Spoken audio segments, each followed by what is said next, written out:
Chapter 1. The Dark Lord Ascending. The two men appeared out of nowhere, a few yards apart in the narrow moonlit lane. For a second they stood quite still, wands directed at each other's chests. Then, recognizing each other, they stowed their wands beneath their cloaks and started walking briskly in the same direction. "News?" asked the taller of the two. "The best," replied Severus Snape. The lane was bordered on the left by wild, low-growing brambles, on the right by a high, neatly manicured hedge. The men's long cloaks flapped around their ankles as they marched. "Thought I might be late," said Yaxley, his blunt features sliding in and out of sight as the branches of overhanging trees broke the moonlight. "It was a little trickier than I expected, but I hope you will be satisfied. You sound confident that your reception will be good." Snape nodded, but did not elaborate. They turned right into a wide driveway that led off the lane. The high hedge curved with them, running off into the distance beyond the pair of impressive wrought-iron gates barring the men's way. Neither of them broke step. In silence, both raised their left arms in a kind of salute that passed straight through, as though the dark metal were smoke.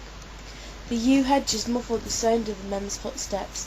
There was a rustle somewhere to their right. Yaxley drew his wand again, pointing it over his companion's head, but the source of the noise proved to be nothing more than a pure white peacock, strutting majestically along the top of the hedge. "He always did himself well, Lucius." Yaxley thrust his wand back under his cloak with a snort. A handsome manor house grew out of the darkness at the end of the straight drive, lights glinting in the diamond-paned downstairs window.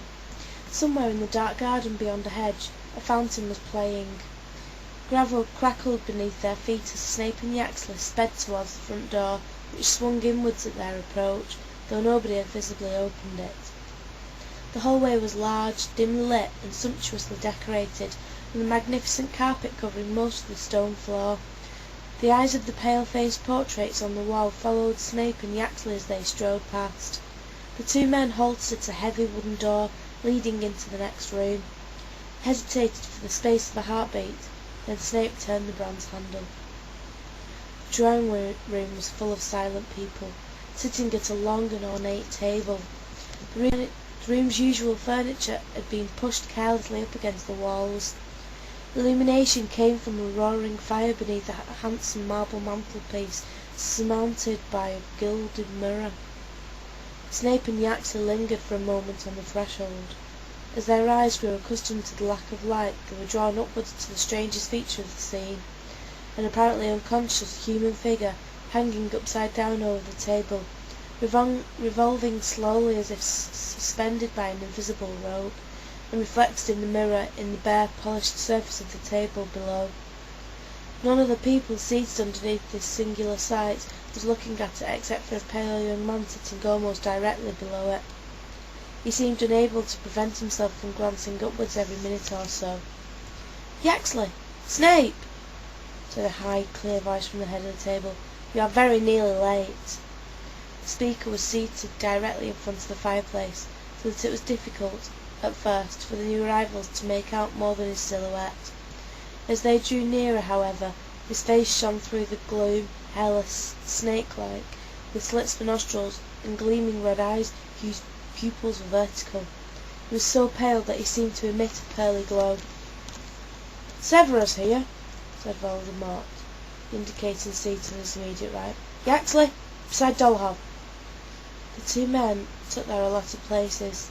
Most of the eyes around the table followed Snape. It was to him that Voldemort spoke first. "So?" "My lord, the Order of the Phoenix intends to move Harry Potter from his current place of safety on Saturday night next, at nightfall." The interest all around the table sharpened palpably. Some stiffened, others fidgeted, and all gazed at Snape and Voldemort. "Saturday, at nightfall," repeated Voldemort. His red eyes fastened upon Snare's black ones with such immensity that some of the watchers looked away, apparently fearful that they themselves would be scorched by the ferocity of the gaze.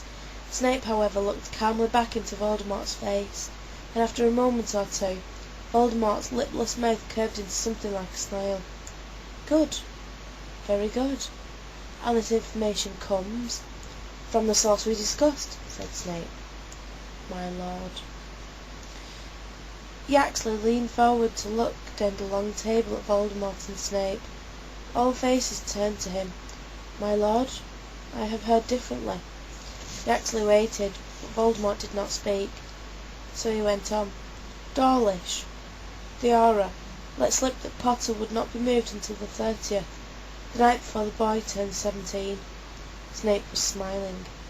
My source told me there are plans to lay a false trail. This must be it. No doubt a confunder's charm has been placed upon Dawlish. It would not be the first time. He is known to be susceptible. I assure you, my lord, Dawlish seems quite certain, said Yaxley.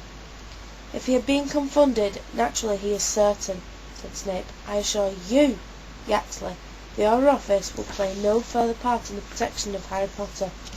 The Order believes that we have infiltrated the Ministry. My lord, Yaxley went on, Dawlish believes an entire party of Auras will be used to transfer the boy. Voldemort held up a large white hand, and Yaxley subsided at once, watching resentfully as Voldemort turned back to Snape. Where are they going to hide the boy next? At the home of one of the Order, said Snape. The place, according to the source, has been given every protection that the Order and Ministry together could provide. I think that there is little chance of taking him once he is there, my lord, unless, of course, the Ministry has fallen before next Saturday, which might give us the opportunity to discover and undo enough of the enchantments to break through the rest. Well, Yaxley? Voldemort called down the table, the firelight glinting strangely in his red eyes. Will the Ministry have fallen by next Saturday? Once again, all heads turned. Yaxley squared his shoulders. My lord, I have good news on that score. I have, with difficulty and after great effort, succeeded in placing an imperious curse upon pious Thickness. Many of those sitting around Yaxley looked impressed. His neighbour, Dolhov, a man with a long, twisted face, clapped him on the back. It is a start, said Voldemort, but Thickness is only one man. Scrimgeour must be surrounded by our people before I act. One failed attempt on the Minister's life will set me back a long way. Yes, my lord, that is true. But you know, as head of the Department of Magical Law Enforcement, McNess has regular contact not only with the Minister himself, but also with the heads of all the other Ministry departments. It will, I think, be easy, now that we have such a high-ranking official under our control, to subjugate the others, and then they can work together to bring Scrimgeour down. As long as our friend Thickness is not discovered before he has converted the rest, said Voldemort. At any rate, it remains unlikely that the Ministry will be mine before next Saturday. If we cannot touch the boy at his destination, then it must be done while he travels. We are at an advantage there, my lord, said Yaxley, who seemed determined to receive some portion of approval. We now have several people planted within the Department of Magical Transport. If Potter operates or uses the Flu network, we shall know immediately. We will not do either, said Snape. The Order is eschewing any form of transport that is controlled or regulated by the Ministry. They must trust everything to do with the place. All the better, said Voldemort.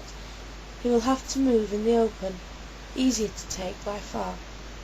Again, Voldemort looked up slowly at the slowly revolving body as he went on. I shall attend to the boy in person. There have been too many mistakes where Harry Potter is concerned. Some of them have been my own. That Potter lives is due more to my errors than to his triumph. The company round the table watched Voldemort apprehensively, each of them, by his or her expression, afraid that they might be blamed for Harry Potter's continued existence.